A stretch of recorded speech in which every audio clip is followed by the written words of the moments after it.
নমস্কাৰ। আজিৰ এই ভিডিঅ'টো জানো হওক তুলা ৰাশিৰ ব্যক্তিসকলৰ বাবে আগষ্টৰ মাহটো কেনেকুৱা যাব। ৰ আৰু দন্ত ত এই দুটা আখৰেৰে যিসকল ব্যক্তিৰ নাম আৰম্ভ হয় তেওঁলোকৰ হৈছে তুলা ৰাশি। এই ভিডিঅ'টো চাই যদি ভাল লাগে তেতিয়াহ'লে এইকেইটা আখৰেৰে নাম আৰম্ভ হোৱা ব্যক্তিসকলৰ সৈতে ভিডিঅ'টো শ্বেয়াৰ কৰিবলৈ নাপাহৰিব। আজিৰ এই ভিডিঅ'টোত আমি এই সকলোবিলাক দিশ ভালদৰে আলোচনা কৰিম। এই ভিডিঅ'টো শেষলৈকে চাই থাকিব। আপুনি যদি এতিয়ালৈকে মোৰ চেনেলটো ছাবস্ক্ৰাইব কৰা নাই তেতিয়াহ'লে ছাবস্ক্ৰাইব কৰি ল'ব আৰু ভৱিষ্যতে আপলোড কৰা ভিডিঅ'ৰ নটিফিকেশ্যন পাবৰ বাবে বেল আইকনটো চুই অল চিলেক্ট কৰি দিব। প্ৰথমতে জানো হওক আপোনালোকৰ স্বাস্থ্যৰ ক্ষেত্ৰত।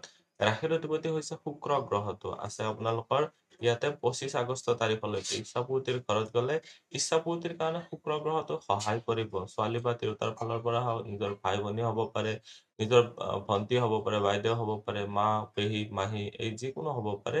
আপোনালোকৰ ফেমিলি ৰিলেটিভছৰ ফালৰ পৰা এইখিনি সময়ছোৱাত ছাপোৰ্ট পাব। ইচ্ছাপূৰ্তিৰ ক্ষেত্ৰত ভাল দেখা গৈছে। বুধৰ সৈতে যিহেতু এটা শত্ৰু ৰাশিস্থ হৈ আছে, স্কিন ৰিলেটেড প্ৰব্লেম আহিব পাৰে।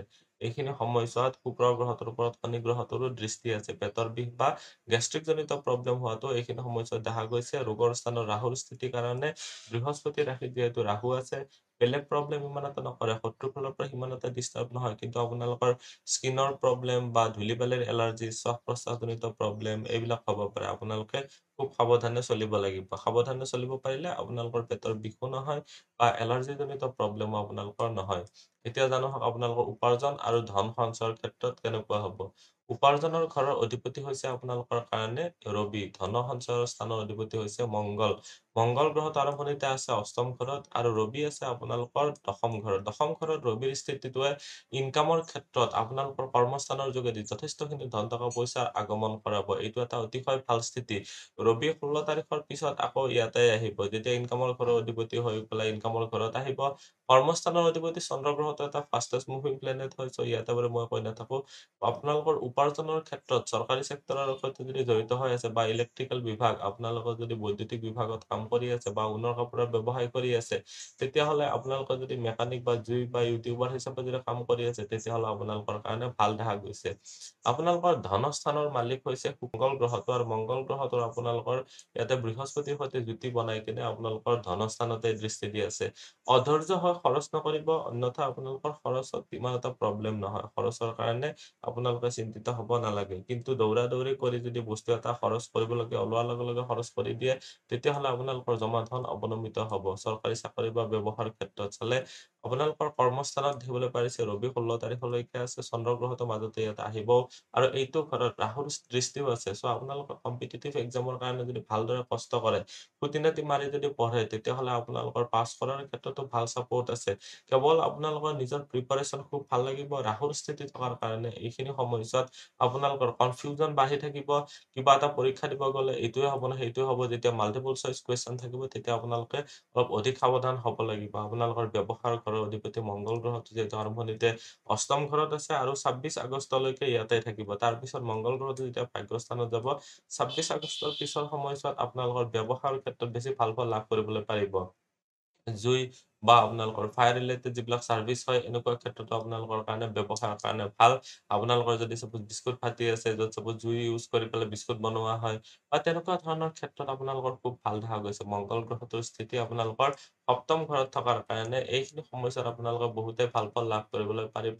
তাৰমানে সপ্তম ঘৰৰ অধিপতি অষ্টম ঘৰত গৈ ধনস্থানত দৃষ্টি দিয়াৰ কাৰণে ব্যৱসায়ৰ ক্ষেত্ৰত অলপ সংঘৰ্ষ থাকিব, কষ্ট অলপ অধিক কৰিব লাগিব, আপোনালোকে লাগি থাকিব লাগিব।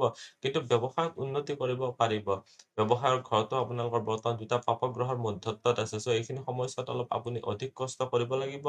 আগষ্টৰ 26 তাৰিখৰ পিছৰ পৰা আপোনালোকৰ ভাগ্যৰ চাপোৰ্টটো পাব পাৰিব ব্যৱসায়ৰ ক্ষেত্ৰত। চৰকাৰী চাকৰি প্ৰাপ্তিৰ ক্ষেত্ৰতো মাহটোৰ প্ৰথম ভাগটো বেছি ভাল আৰু আপোনালোকৰ কৰ্মস্থানৰ কাৰক বা চাৰ্ভিচৰ কাৰক শনি গ্ৰহত যিহেতু বুদ্ধিস্থানত ইয়াতে মূল ত্ৰিকোণস্থ হৈ আছে, আপোনালোকে ইয়াতে নিশ্চয় বহুত ভাল ফলে পাব পাৰিব। এতিয়া জানো হওক আপোনালোকৰ ভাগ্য, পিতা, ধৰ্ম বা গুৰুজনৰ ক্ষেত্ৰত কেনেকুৱা হ'ব। ভাগ্যৰ স্থানৰ অধিপতি বুধ গ্ৰহটো আৰম্ভণিতে ইয়াতে আছে। তাৰপিছত বক্ৰী হৈ আহি আকৌ বুধ গ্ৰহটো ইয়াতে সোমাব।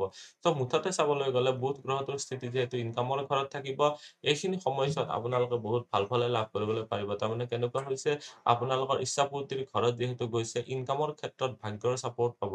একাধিক চ'ৰ্চৰ পৰা আপোনালোকে ইনকামৰ ক্ষেত্ৰত বৃদ্ধি কৰিব পাৰিব এইটো ঘৰত।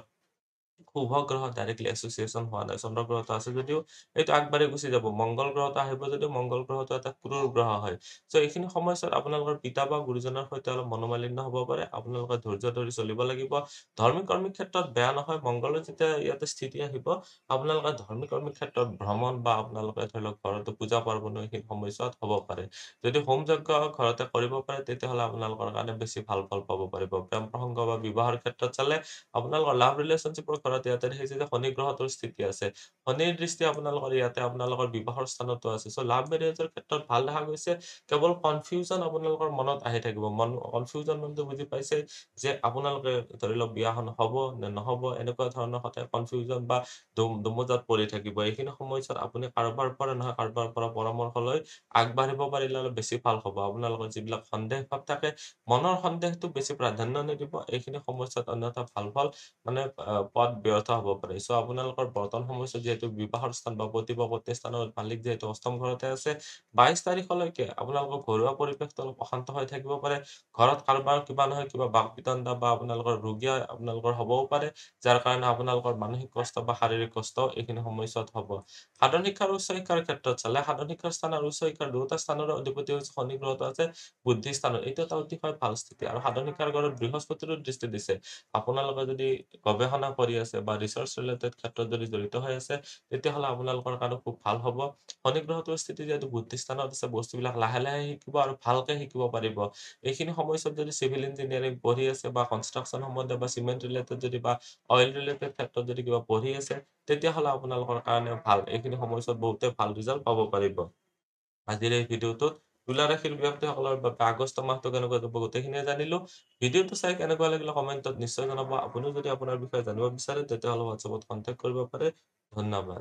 এইটো ভিডিঅ'ত আগবঢ়োৱা জ্ঞানখিনিৰ পৰা যদি আনৰো উপকাৰ হ'ব ভাবে, তেনেহ'লে বন্ধুবৰ্গ, আত্মীয় স্বজন আৰু চিনাকি মানুহৰ সৈতে শ্বেয়াৰো কৰিব।